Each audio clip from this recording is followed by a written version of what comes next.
Hey, I'm T.A. Charlie, and welcome to the Road to Concord with Professor Joe Bakanovic. Homeroom is on Rumble. You just go to Rumble and search channels for the Road to Concord.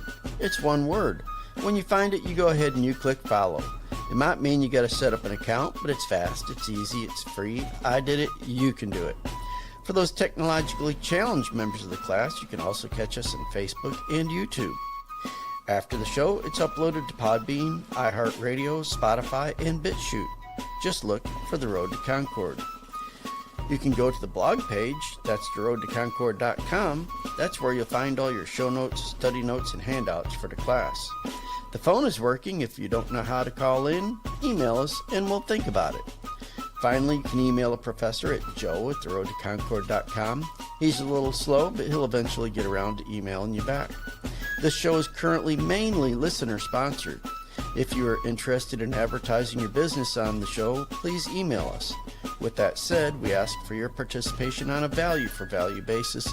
If you find our show of value to you, then you provide an equivalent portion of your labor and treasure through the donate link on the Road to Concord blog page, the show description on Rumble, and in the comments on the other streams. And thank you to all of you who have and will support this show.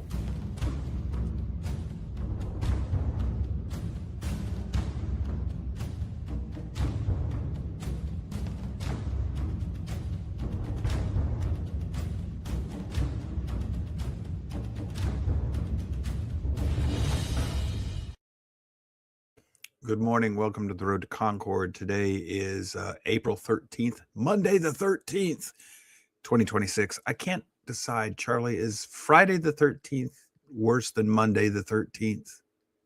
Oh, that's a tough one. Yeah. Because Mondays, rainy days and Mondays always get me down. Yeah. What about when it's on the 13th? Oh, that's even worse. Yeah. Anyhow, I'm your host, Joe Bakanovic. Today, we're going to be talking about President Trump, Israel, Iran, and biblical prophecy, et cetera, et cetera, et cetera.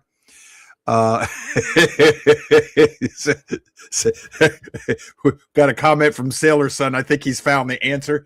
He says, we need the dope-smoking Shaggy and Scooby-Doo to fix all of this. Yeah, I get it.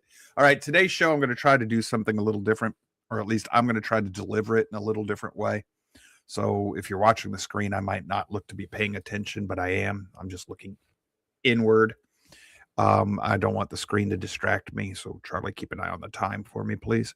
I have not, as of yet, offered really serious thoughts about President Trump and what's going on in Iran. Today, I'm going to try to do some of this. And if you're looking for solutions or answers, I'm not going to give those to you today. What I'm going to do is just openly brainstorm here with you and do a piece of free conscious thinking, the things that I'm seeing, the things that I'm worried about, the things that I'm paying attention to that a lot of people may not even notice or be thinking of, be aware of. Before the show started, Charlie and I were talking about how I asked him, I said, is it Greenland or Iceland we're supposed to be going after? But apparently it's Greenland. But Charlie reminded me it's also Cuba, Canada, Mexico, and Colombia, and possibly even the entire of South and Central America. Okay, there's a logic to that.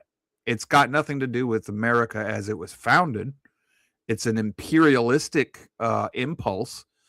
But if you know our history, you know that the Republican Party and there's that inclination toward imperialism. I'm not going to blame parties for this. We're not going to do that today because it doesn't help. There's that instinct toward imperialism from the birth of this country. It's been here for a long time. It showed up with one of the founding fathers. His name was James Monroe. I don't know if you are aware of who he is, or because they don't teach history in our schools anymore, but it led to, he started what's called the Monroe Doctrine. And this is just WikiLeaks. If you look up the Monroe Doctrine and you start following the links that they provide you, you'll get there. You'll see everything that I'm going to be using today. And I'm using it today because for the most part, WikiLeaks gets this correct to the extent that I need it to. I like your name for that, WikiLeaks. Yeah. Wikipedia. The Monroe Doctrine is a United States foreign policy position that opposes any foreign interference in the Western Hemisphere, originally concerning European colonialism, that's Europeans making colonies in the New World. It holds that any intervention in the political affairs of the Americas, that's North, Central, and South America, by foreign powers is a potentially hostile act against the United States. The doctrine was central to the American grand strategy in the 20th century. All right, James Monroe. Well, who the heck was he? James Monroe is one of the founding fathers. He tenured as the fifth president of the United States from March 4th, 1817, and ended in March 4th, 1825. He was a member of the Democratic Republican Party, at that time known as the Republicans. Took office in the winning in 1816 presidential election in a landslide against Federalist Rufus King. This election was the last in which the Federalists fielded a presidential candidate, and Monroe was unopposed in the 1820 presidential election. Monroe was succeeded by his Secretary of State, John Quincy Adams. Now, if you continue reading, they're going to go through all of this, but what you'll find is that Monroe tried to end political parties, and he led to what his presidency was called a period of good feelings. So there wasn't a lot of political infighting. But essentially, he wanted to keep the Europeans out of our affairs, and he wanted us to stay out of the European affairs. Now, if you trace, just as an aside, you trace Democratic Republican Party, you'll see they eventually, through a long period of jumping here and there, they become known as the Democratic Party, which is the Democrat Party of today. But the schism also is going to give you the Republican Party of today. So that's a complicated, big old mess of stuff. What I want to get to is this. Trump is following in the footsteps of James Monroe and presidents since then. Since Monroe started what came to be known as the Monroe Doctrine, there's been only one Democrat president who has invoked the Monroe Doctrine. Otherwise, it's always been modern-day Republican Party. It's been invoked by the modern-day Republicans after the Civil War. I don't remember. You go back if you're really interested. You can read it. But the only Democrat who invoked it today would be a diehard far right-wing Republican. It was John F. Kennedy. What this basically means is if you're Russia and you're involved in Cuba, we're going to oppose you. And so we did. And that's why Russia was pushed out of here.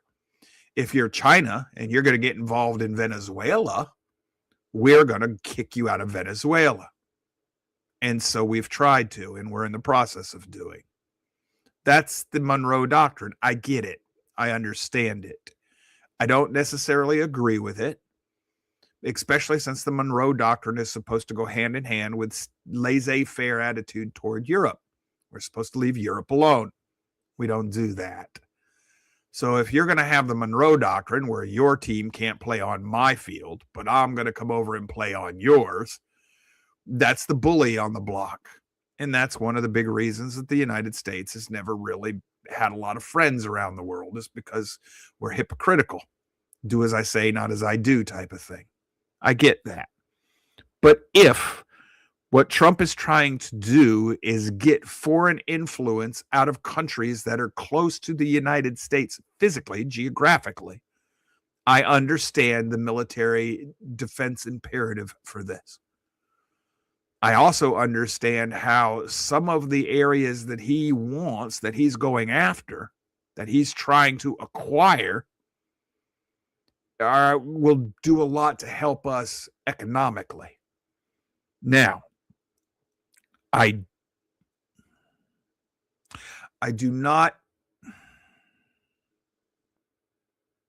don't know if I'm going to give Trump enough credit to think that this is something he's thought out and he came up with and he's doing. But there are people around him that could have done this. What I'm about to say. If this is a strategic ploy to undermine the Chinese influence, both that has snuck into the United States government and into our society, is infiltrated, and to break the Middle Eastern stranglehold on oil at the same time, this could be one of the boldest, most genius moves in American history. Probably the biggest thing since the founding fathers founded this country. It could be. Let me explain why by giving you a few stories. These are in your homework. If you'll go to, well, crap, I put it in the wrong place. I'll move it later. I'm sorry. You know what? It's just going to be here for today. I stuck it on We Who Are Lost. I'm not all that with it today, folks.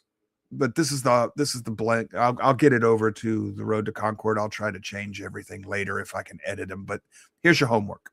It's time to get serious about Trump, Israel, Iran, and prophecy. There are a few links in here that I thought you might want to go back and find later. This is from The Blaze. It says Trump's Mideast oil mess is bringing China and Russia even closer together, by Stephen Pimentel, April 13th, 2026. It says a big new overland gas pipe is looking better than ever for Beijing. All right, right here. Let's talk about this for a moment. Yes, what Trump is doing with Iran is going to bring China and Russia closer together. Why? China depends on the oil from OPEC, from the Middle East, from Iran and Saudi Arabia, Iraq, Kuwait, that area. And if you can't get it by water, you're going to have to get it another way, overland. So you have to start making pipelines.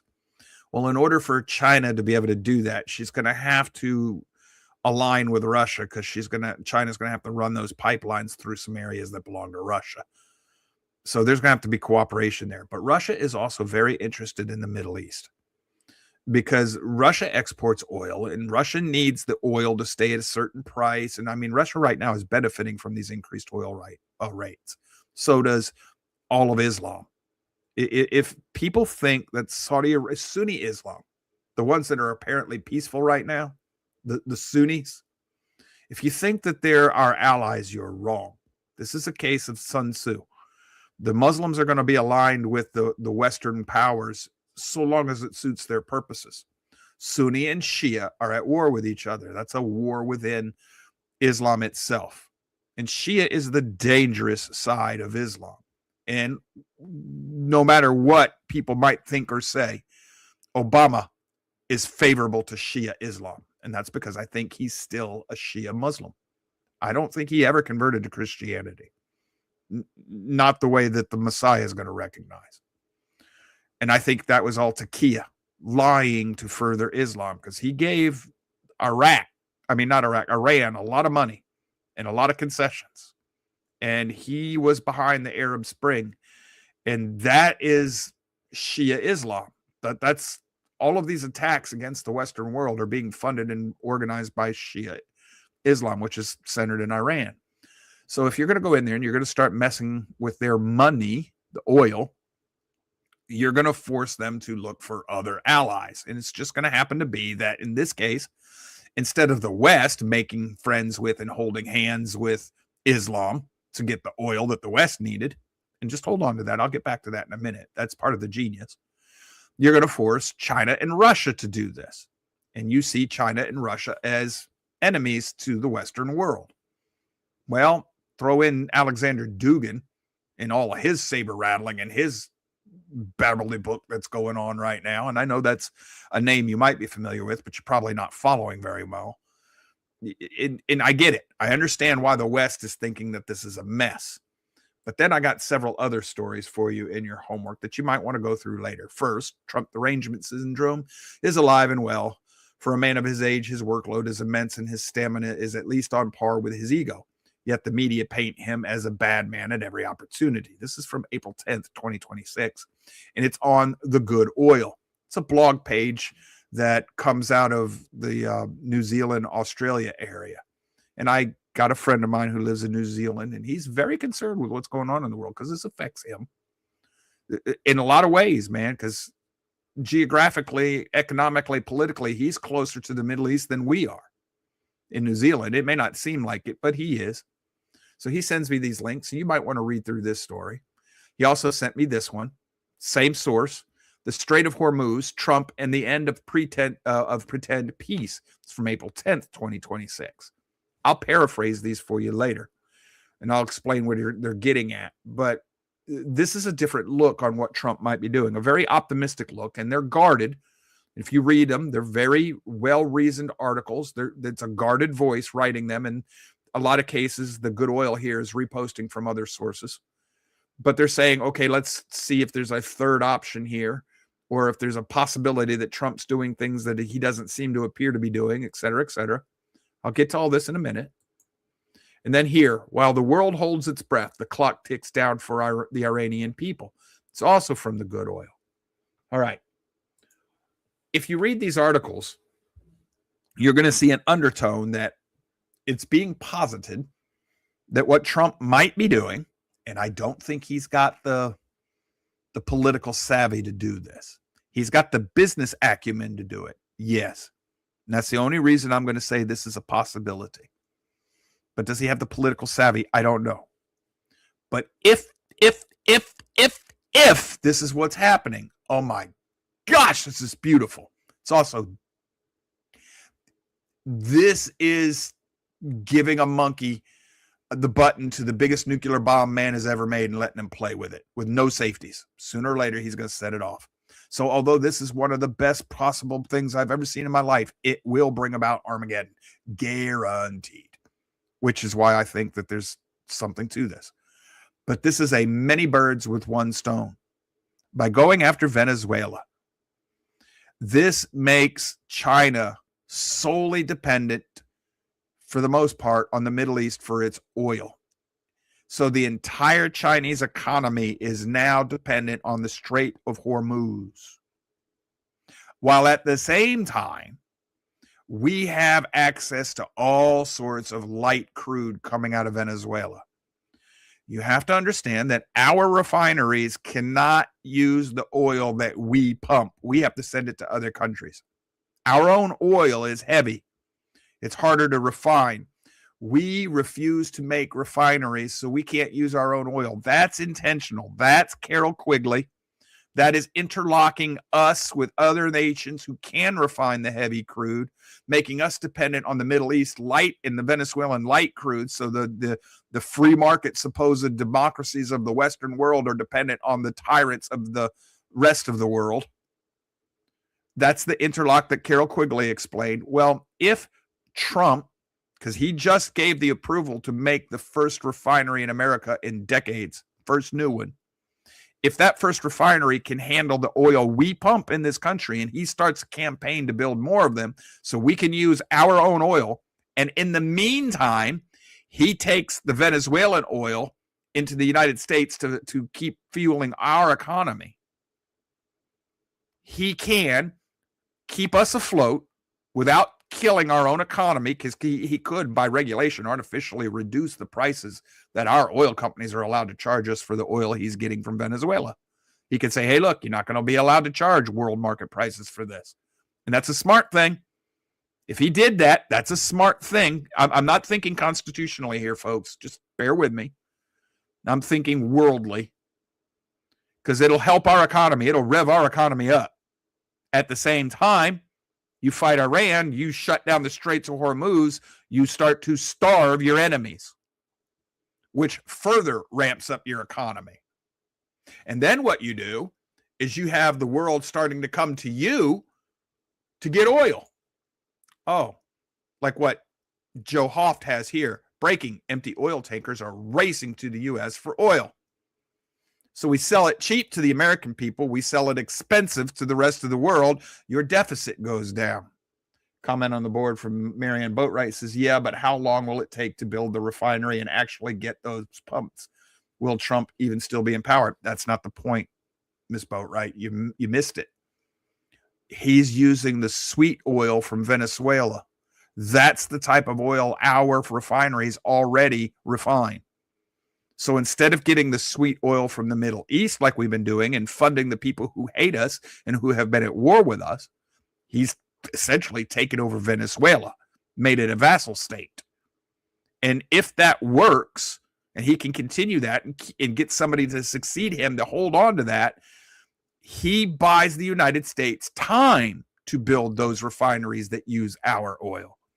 And if he can annex parts of Canada, especially Alberta, the area that looks like it's going to succeed, now he has access to some of their sweet oil fields, plus a pipeline directly down from Alaska.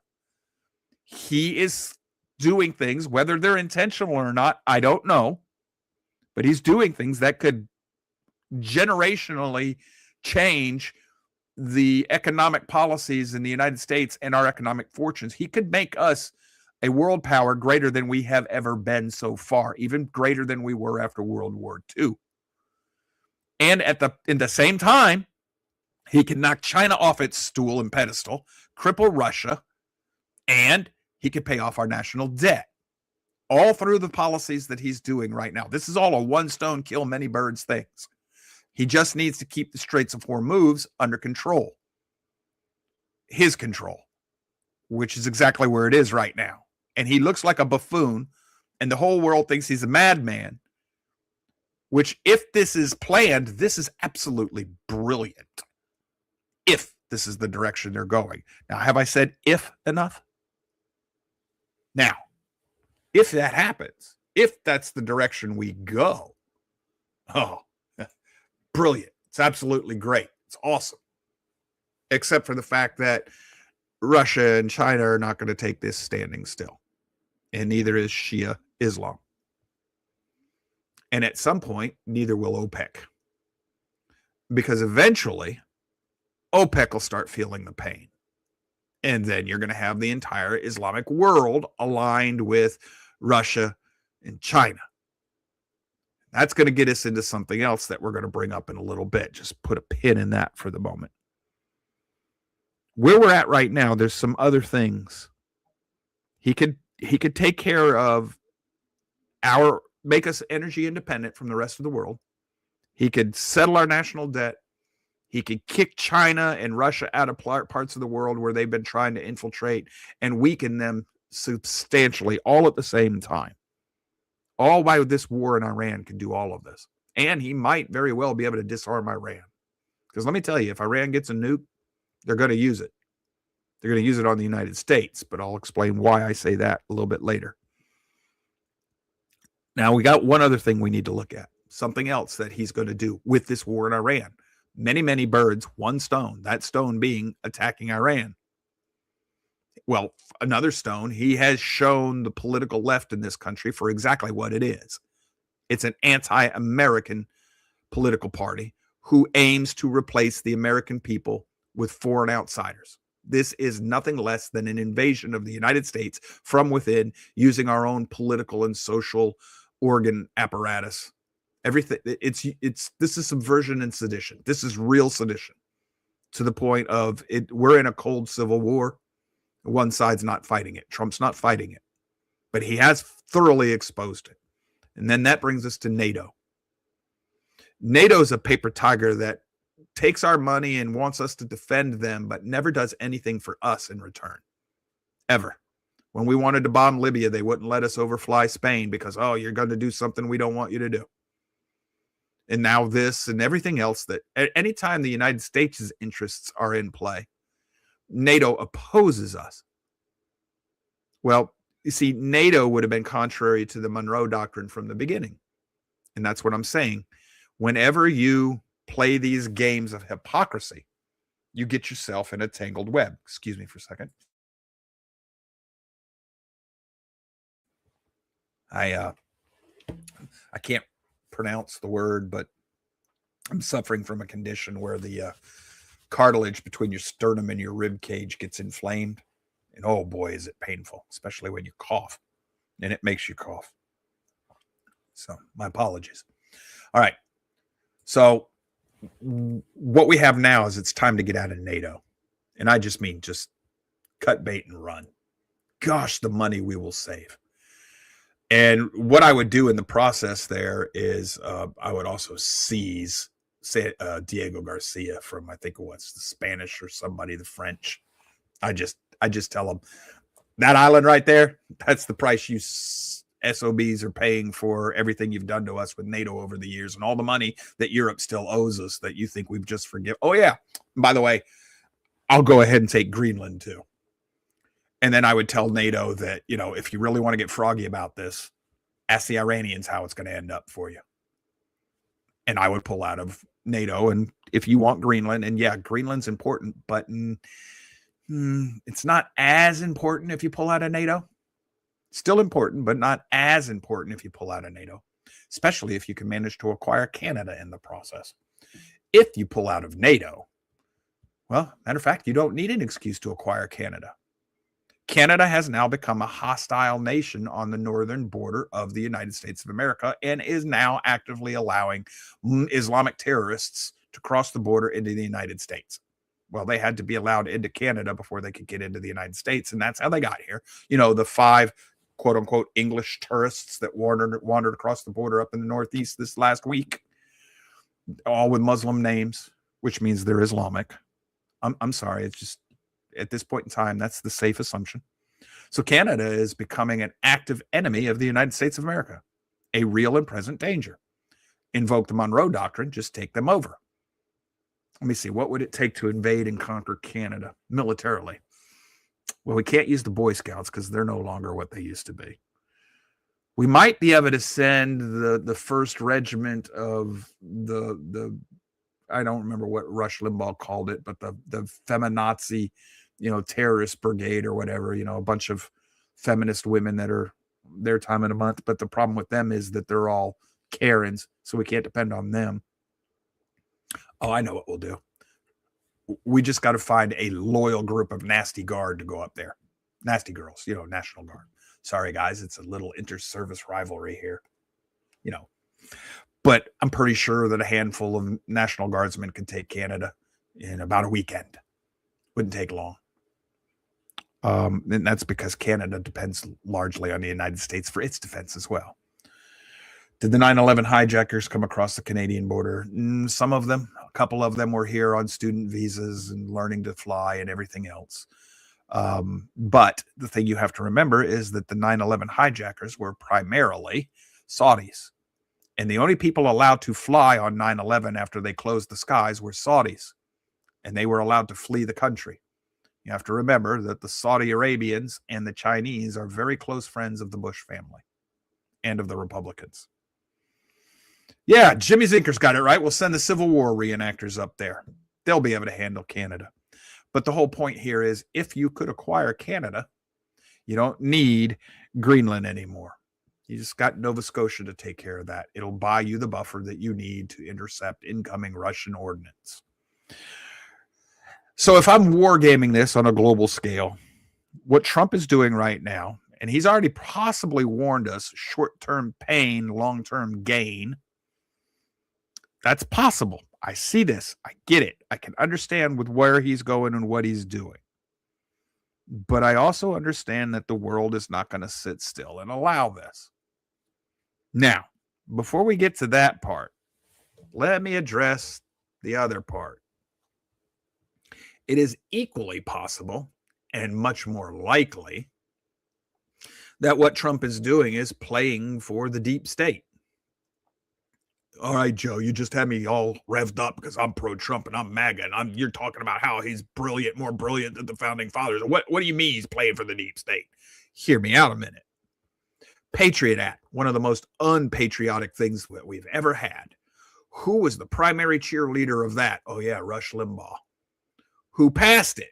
George H.W. Bush. And the ending the free market to save the free market. Who advocated and cheerleaded for that? Oh, yeah, Rush Limbaugh. And who passed it? George H.W. Bush. Now, we did have the attacking the auto industries in favor of the unions under Obama. But the next big thing that got pushed was the jab. And who pushed that? Oh, yeah, Trump, Cheeto Jesus. Now, ordinarily, the quote-unquote conservative party should have been anti-Patriot Act and should have been anti-end the free market to save the free market and should have been anti-jab, but they weren't. because it was advanced under the quote unquote right wing conservative founding fathers, USA agenda. Now, contrary to the poor left's opinion of themselves, the intelligence left in this country does rely on the right, not the left.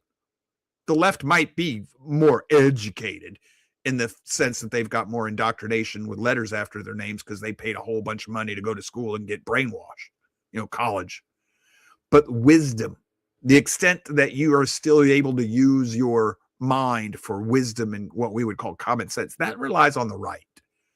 So that takes a much more sophisticated form of propaganda, which is why it wasn't until I got red-pilled for real that I realized Fox News is just as bad as the mainstream media. They're just much more sophisticated at it, have been from the beginning. And then once I realized that they're doing the same thing that the left-wing media is doing, just with a much more sophisticated propaganda spiel, I was like, oh, wow, I can't trust any of this stuff, which is exactly what Carol Quigley told me. So that brings me back to Trump. He gave us the jab, which will eventually end the nation of Israel because of how many people they're going to kill with it over the next few decades. But he also could conceivably give us digital currency and ID, which would finally lock the door on our cage and lead us into the new world order once and for all, the way they want it to be. Now, how could that happen? Well, the war in Iran. If things continue the way they're going, you're going to have short-term pain, the likes of which you've never seen before, not in our lifetime. There are people already starting to warn us about this. Financially, you can make the USA great. The rest of the world could starve to death because the oil lines have been shut down or gotten too expensive for people to afford food. Now, if you have a global famine caused by the United States of America because of their war with Iran, you're going to have global economic disruption, the likes of which we have never seen before. That's a crisis. We never let a crisis go to waste, now do we? Now, if you had, let's say, I don't know, Mike Pence is the president of the United States. Do we think that we could get him to push global currency and digital ID and all that stuff on us? No, the conservative wing of the Republican Party, the rank and file that still thinks they're the heirs of the founding, would not allow that. I don't believe they would. I don't think you could get him to push it. But Cheeto Jesus could get that pushed. He could. And that's the point I was looking at, is that MAGA, USA, has openly supported the biggest moves of open tyranny that I have seen in this country since 9/11. They've got the right, the ones who are supposed to oppose tyranny, they've got the right to support and advance the cause. Now, which of the two do I think is most likely? I'm afraid I have to go with his record. I'm more worried that Trump is playing us for chumps again than making some grand, bold, strategic move, the likes of which we have never seen before, bigger than anything Winston Churchill ever tried to pull off. And if you don't understand exactly what all Winston Churchill did, this mess in the Middle East goes right back to his feet and people like him, because they're the ones who set the borders of the Middle East after World War I, specifically to keep these people fighting amongst themselves. Well, that didn't work because the caliphate rose back up, and that unites them religiously. Now, I've got something else I want to show you when we come back, and I've set it up. I don't know whether or not you're going to see it. We're going to take the bottom of the hour break. When we come back, I'm going to show you the prophetic side of this, the part that really scares me. We'll see you in 3 minutes.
All right, welcome back. Sailor Sun's correct. I misspoke. It wasn't George H.W. Bush. It was George W. Bush Jr. that gave us the Patriot Act and had to end capitalism to save capitalism. I apologize. I've got my mind in other things. Let's start back here. Let me show you where I'm going with this. This is the part that I really want to focus on. It's from the Blaze Media. It says more than 76,000 Canadians have been killed through MAID, M-A-I-D. One province has had enough. Alberta is taking steps to limit MAID before Canada's Liberal governments give the green light to euthanize the mentally ill. All right. This is one of the things I want us to look at. That's the T4 program. That's where the Nazis started euthanizing everybody that was a problem for the state. And it came from the United States eugenics movement. Everybody thinks the past is dead and gone.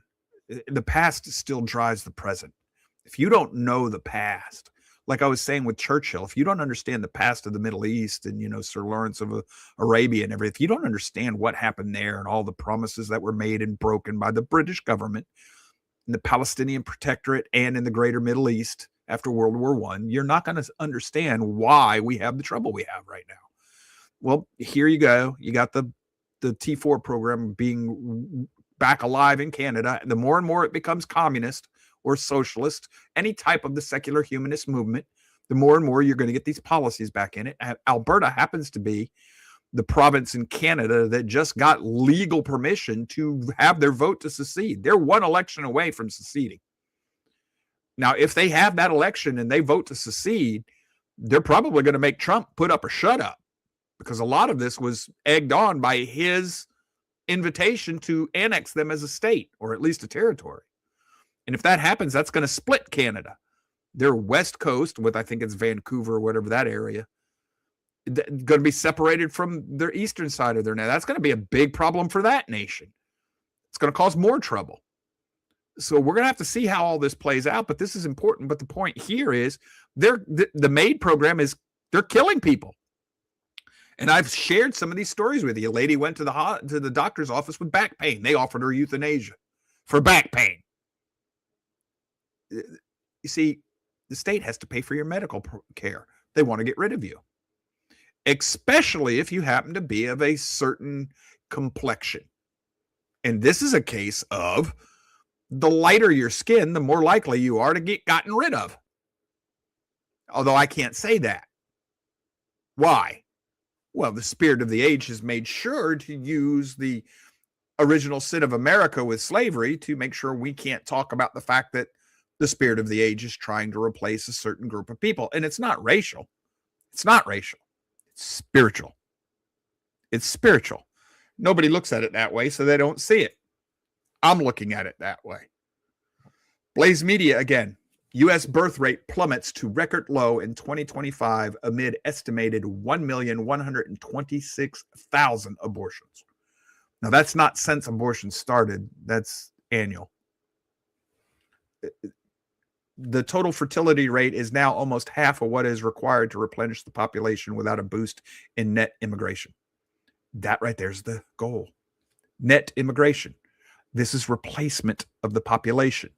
Now, in the scriptures, this is the dragon opening its mouth and trying to drown the woman with a flood. The flood is the non-believing masses of people in the world. You're trying to erase the spiritually faithful, those of the Bible, spiritually faithful to the Bible, the God of the Bible, Yahweh. You're trying to erase them with a group of people, the mass of people who don't believe, which is exactly what happened to Israel when they started intermarrying with the Canaanites and the Philistines and et cetera, et cetera. Okay, this is the birth rate problem. Now, this is a problem throughout the whole world? Nope. Throughout the Western world and those aligned with it, which means the West and Japan. Now, they do have a birth problem in China of their own making that was introduced by the United States.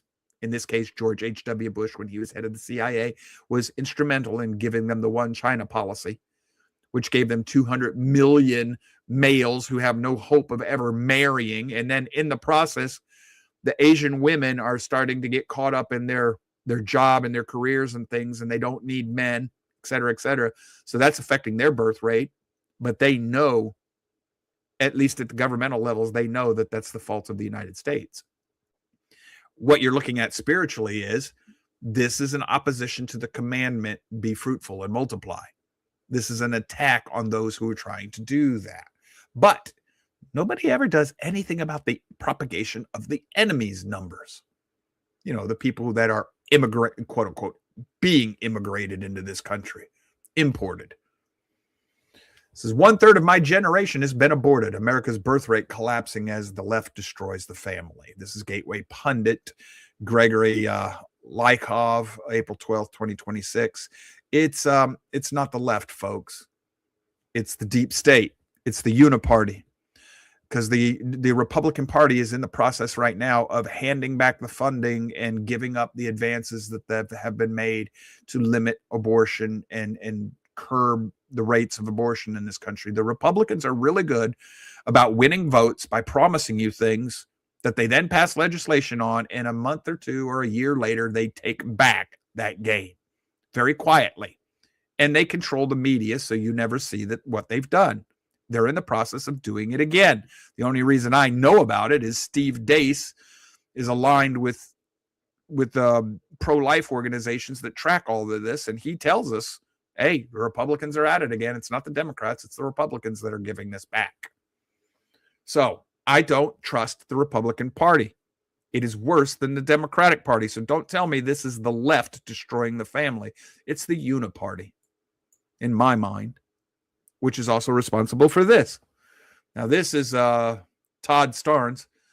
Public school fully embraces Muslim holidays, calls Easter spring break. Now, this is happening, in I'm not going to read the article, but this is happening more and more all over the country from April 10th, 2026. Todd Starnes writes it. This shift toward Islam. Did you know that the Alamo is a Muslim victory? That's all had to do with Islam. The Alamo. Yeah, in Texas. That's news to me. There wasn't a Muslim there. Not to my knowledge. But anyhow, this is going to happen more and more in our country because the deep state, not the political left, the deep state is hand in hand, lockstep with Islam. Obama made sure of that. He fundamentally transformed the United States of America. So you're going to have problems with Islam that are going to start growing and growing and growing in this country now because we do not have what it takes to stop it. We will not do it. If you want to protect this country now, you've got to get every Muslim out of the country. And it doesn't matter about good or bad. If they're Muslim, they got to go. Even if you have to stack them. Because if you don't stack them, they're going to stack you. That's the history of Islam. There are no exceptions. None. There are no exceptions. They take over. Now here, Gateway Pundit, Gutfeld slams Muslim Socialist Senate candidate for openly campaigning with pro-Hamas influencer. Folks, that's an act of treason. That's an act of treason. Nothing's going to happen to him because he's a Muslim and because they're going to paint them with the Islamophobia, homophobia brush that came from the anti-racist brush. They're going to use white guilt. That you're just afraid of these people because you're white. That's what Islam's not a color. Islam's a religion. Well, it's not even a religion. It's a fascist political system cloaked as a religion. I've studied it. I know. So, yeah, Gutfeld's right here. But then, with all these people we've imported that are destroying the country, again from the Gateway Pundit, Rhino Representative Maria Salazar's mass amnesty bill will allow illegal aliens deported under President Trump since 2017 to flood back into the United States. And here are the 19 Republicans backing it. This is by Jim Hoft, April 9th, 2026. Why vote Republican? Why? They're just, and it won't matter. Oh, Joe, they're a good Republican. No, they're not. No, they're not. There's not a one of them. They take turns stabbing you in the back according to who's up for election and who's vulnerable at that point in time. They take turns stabbing you in the back. Every single one of them. You do realize that Trump just endorsed Lindsey Grahamnesty. Yeah, Lindsey, who needs to go, even if it's even if he had to be replaced by a Democrat, he needs to go. Trump's going to endorse him. He has. He already did. I'm sorry. That right there would make me not want Trump around anymore. That's just me. I'm looking at something more important in my world. So I can't trust the Republicans. Which means I can't vote my way out of this. What happened to the American spirit of freedom and revolution and independence? This is from Joe Hoft. It says, Ireland is rising up and about to explode. Government brings in tanks to stop anti-globalist protests. Everybody in the world will have their Tiananmen Square moment, except the United States. All these people who have been disarmed by their governments are still willing to put their bodies in the way. We have all the weapons that we could possibly want, and we won't do anything about the people who are destroying our country from within. We're no longer the people we think that we claim to be, that we used to be. And that gets me to the next article I have for you. I've brought this up to you once before. Blaze Media, the collapse of conservatism nobody wants to admit. This is Aaron McIntyre, April 9th, 2026. And it says, to save conservatism, we must look not to the past, but to the stars. Well, this one here, I want to explain a little bit how I see this. I've told you this before. Conservatism has nothing to do with classic liberalism. It's got nothing to do with the founding fathers. The founding fathers did embrace some of the thinking and philosophy and arguing of Edmund Burke being the father of conservatism, but they rejected conservatism because conservatism is nothing more but holding on to what you already have. It is not an ideology. And American conservatism was nothing more than a mythos wrapped in the founding fathers, patriotism, MAGA, MAGA, MAGA, USA, USA, USA, to form a political coalition sufficiently large enough to defeat the left-wing coalition of the visible democratic or visible deep state in this country, the progressive movement. That's all it was. It was a mythos. It was a story to appeal to patriotic, Bible-believing people to try and organize a political group that would be able to seize power away from the other side. Now, it just happens to be that the Republicans, the conservatives, they were part of the same uniparty. They just wanted the right wing to do the flapping instead of the left. So as this big tent has schismed, now that you no longer have centralized voice to control it, the new podcasts and blogging and all of this, since it's no longer controlled by, remember what Rush Limbaugh said? The reason the big media hates me is because they're no longer in control of the narrative now that I'm here.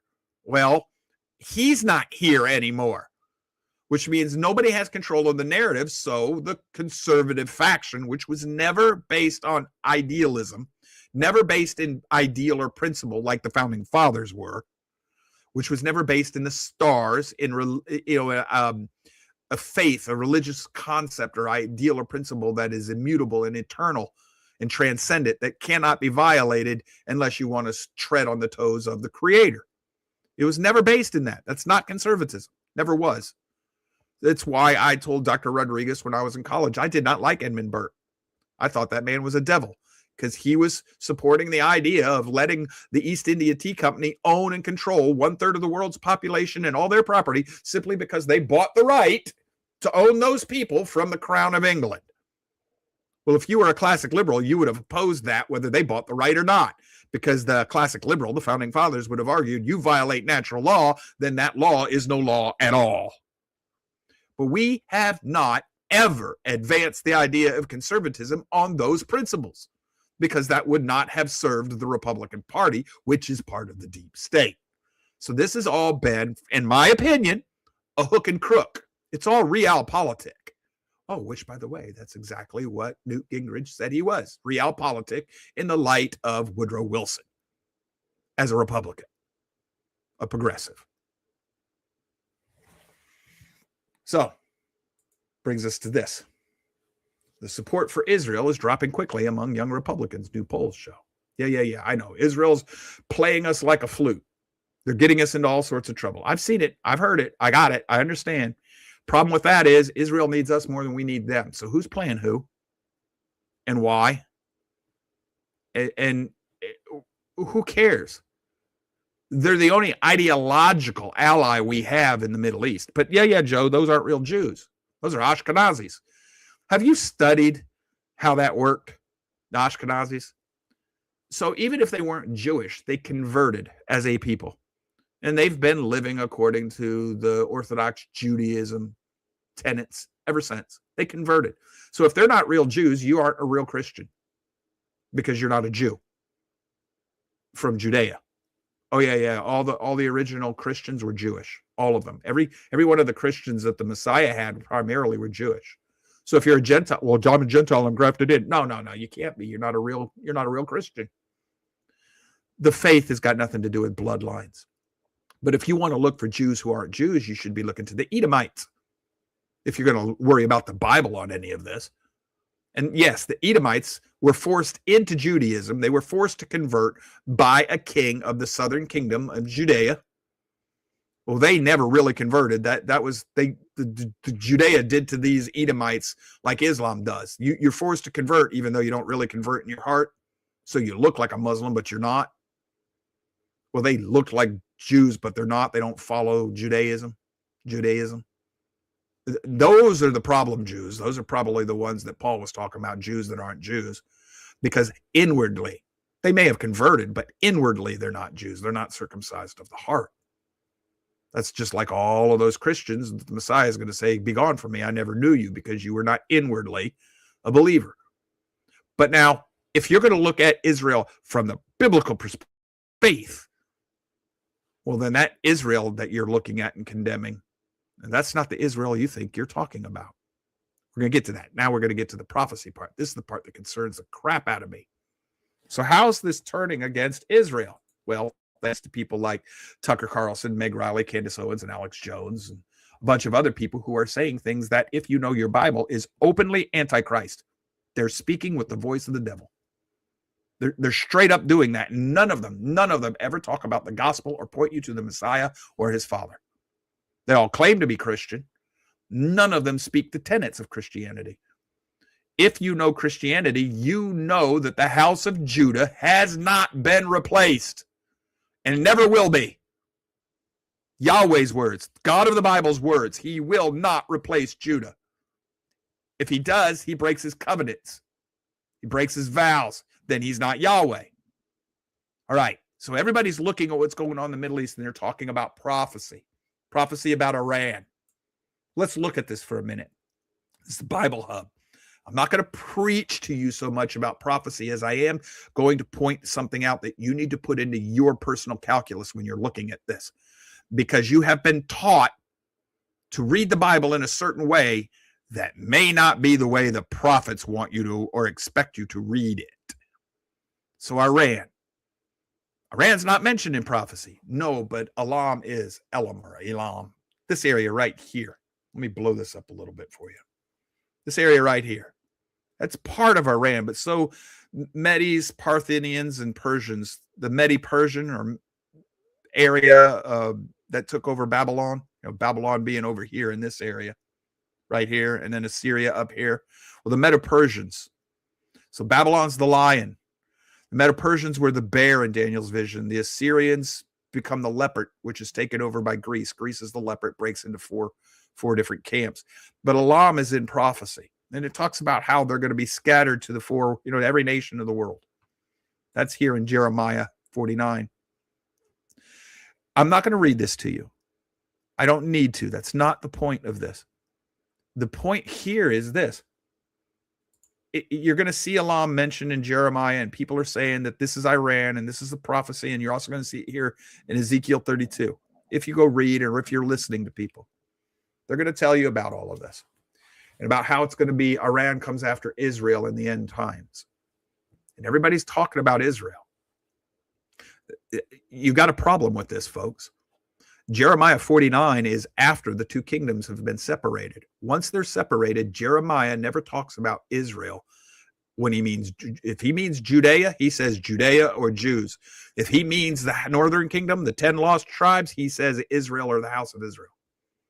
So on Jeremiah 49, when it's talking about Elam attacking Israel with all these other nations, Tubal, Cain, and Magog and Magog and all of this stuff, you're looking to that nation Israel in the Middle East. I don't know that Jeremiah is looking to that nation. I think Jeremiah is looking to the northern kingdom. And why is that important? Well, Ezekiel 32, before Ezekiel 37. Now, you got to be careful, because just because 32 comes before 37 does not necessarily mean that's the lineal progression through time. We're dealing with Hebrew prophets, and they tend to be repetitive, and they speak in loops, and they might also be using chiasms and bifids.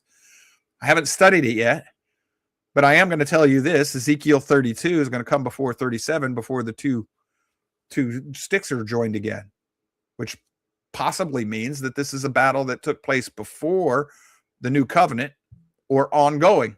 It's one that's going to start and continue all the way throughout time. I tend to think that's the type of battle you're dealing with. People will say, but Joe, it talks about Jerusalem.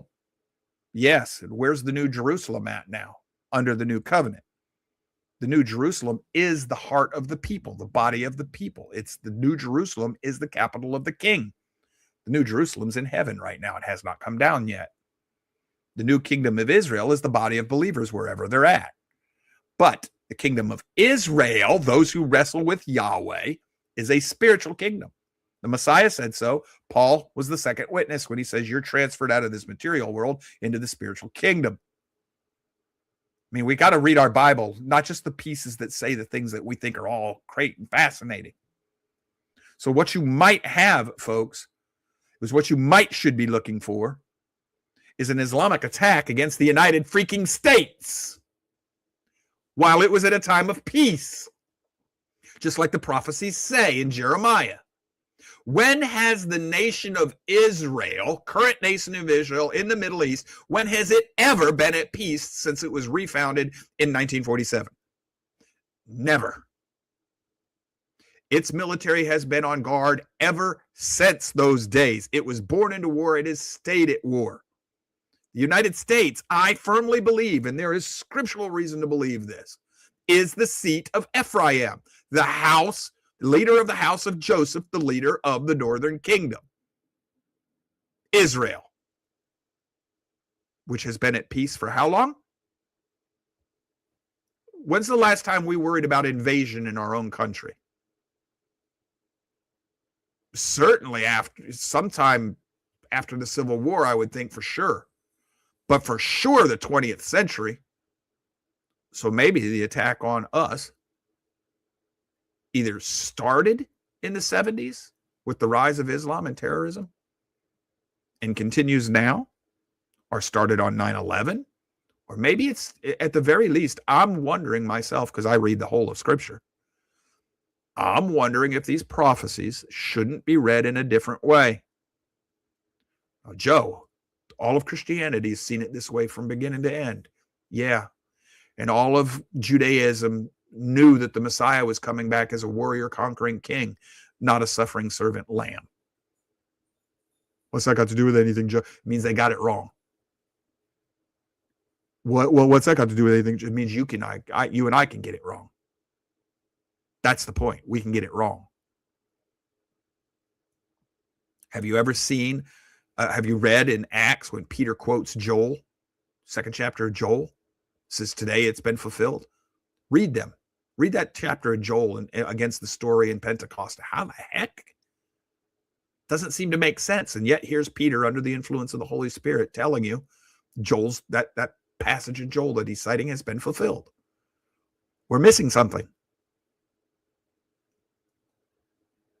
I think we're missing something today, and we won't see it because our eyes have been clouded. We're not thinking spiritually. And that is exactly how I would expect the enemy to attack us, spiritually, in a way that we don't see or anticipate, that we don't see coming. Because it makes it easy for him. He doesn't have to worry about us defending ourselves against him. And I'm still worried about the fact that his name is Trump. A believer should see that name Trump and wonder, is that a trump of warning or a trump of triumph? Well, if you're of a continuous worldview, yeah, I can see where you think it's a trump of triumph. But when you look at his fruit and the things he said and boasted about, and you hold it up against Scripture like a good Berean or Barian, I think it's a trump of warning. That's just me. So, yeah, I see great potential in what's going on right now, but I also see how that potential will inevitably set up a reaction from our enemies that will be worse than what we're going through right now. Because we're expecting them to just sit down, lay down, and be defeated. The forces of secular humanism combined with the forces of Islam. And we expect those two, the two biggest armies that Satan has ever wielded or fielded, and we're expecting them to just lay down and do nothing. Just let Trump defeat them with secular forces, not spiritual. I don't see it. So, Charlie, did you enjoy the show? Oh, this was one of my most favorite shows ever. Yeah.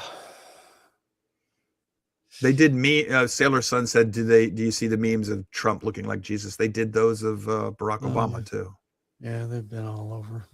So, what are your thoughts, Charlie? Tell me I'm all wet, please, because I could really use that, and I mean it. Tell me you don't see any of this. Yeah. If I did, I'd be lying. But this is scary. It could be even scarier than what I was thinking when you first started this show. But oh man, once upon a time, I used to war game for a living. Yeah, and it's looking at the way things are playing out, and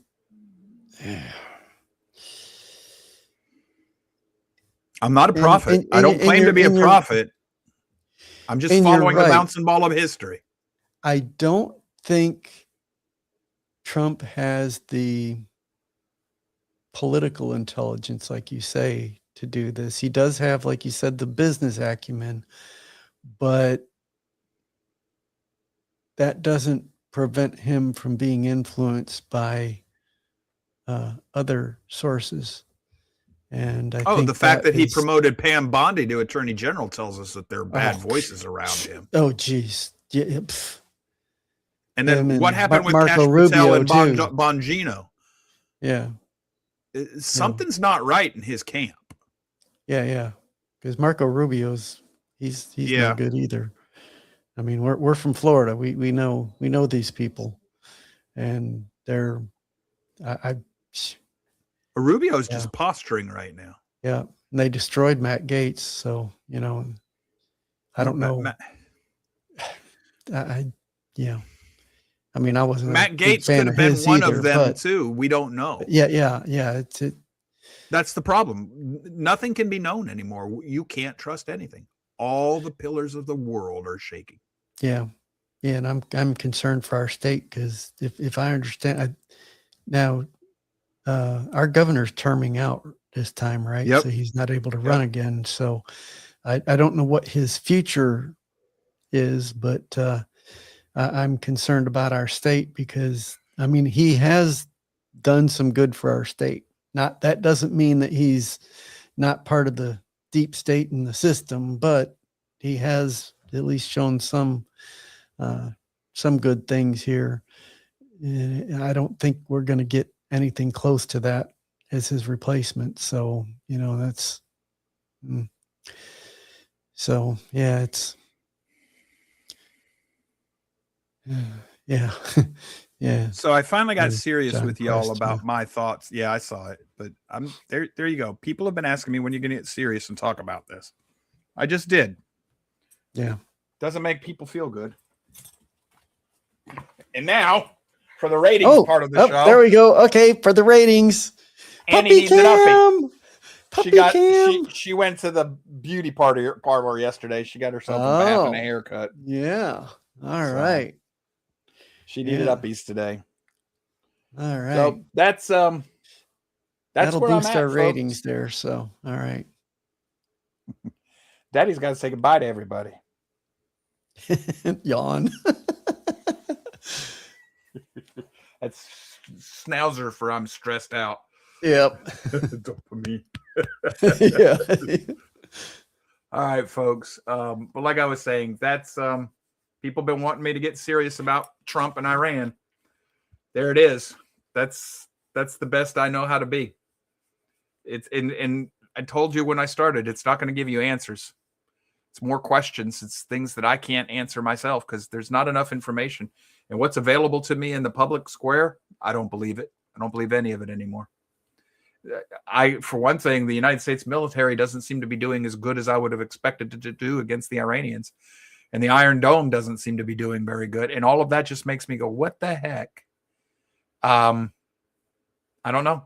I don't get it. And the war in Ukraine is, what the heck happened there that Russia couldn't just blow right over the Ukrainians?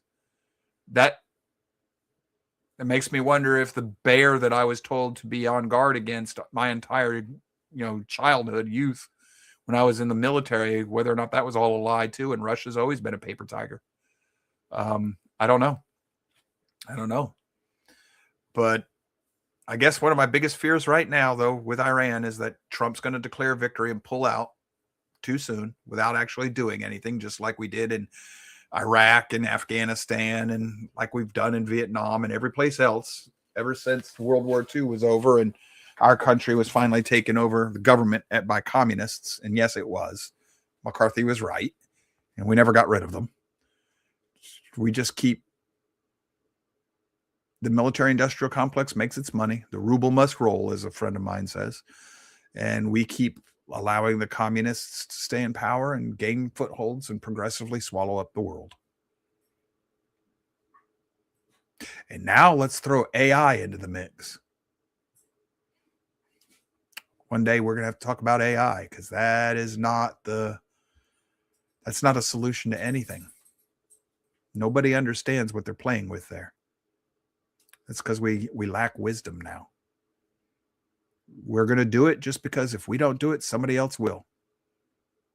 So if we don't jump off the cliff because somebody else will jump off the cliff before us, then we're going to jump off the cliff so that nobody can beat us to jumping off the cliff. That makes a lot of sense, doesn't it?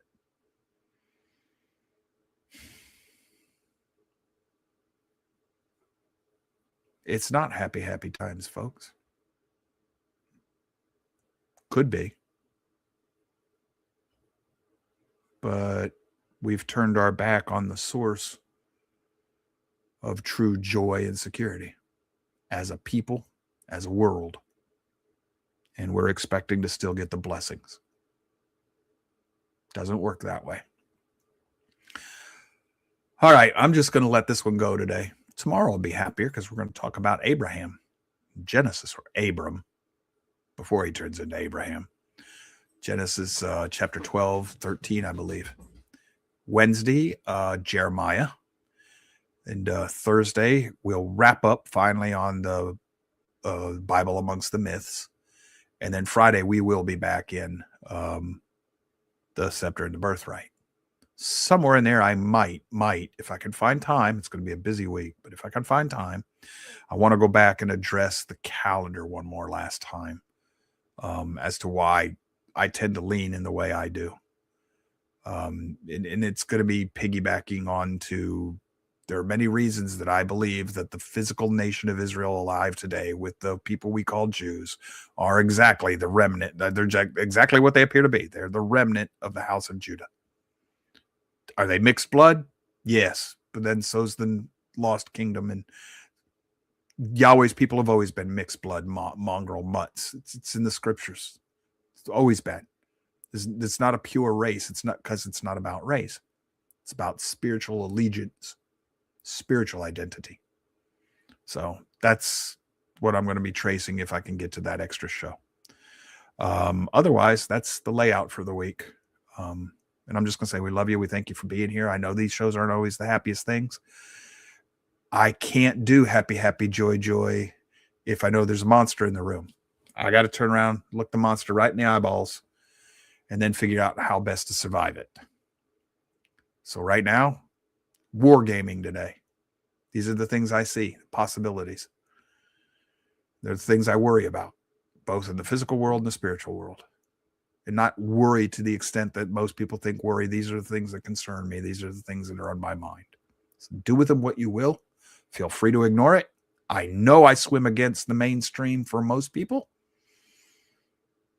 I also know that looking back on my blogging and writing and everything I've been doing for the last 30 years, I have a pretty darn good track record. I'm going to trust my gut. I'm not going to tell you something ain't right. We're missing something. It's all I know for sure. We're missing something crucial, something important. We're missing a piece of this puzzle. All right. That's all I have for today. If you like what we're doing, hit the like buttons. Make sure you subscribe, hit the bell so that you'll be notified of new shows, especially the ones that aren't always routinely scheduled. And spread the word. Share the show with whoever you think might enjoy it. Till we see you again, hopefully tomorrow. Y'all take care. Stay safe. We love you. Bye-bye.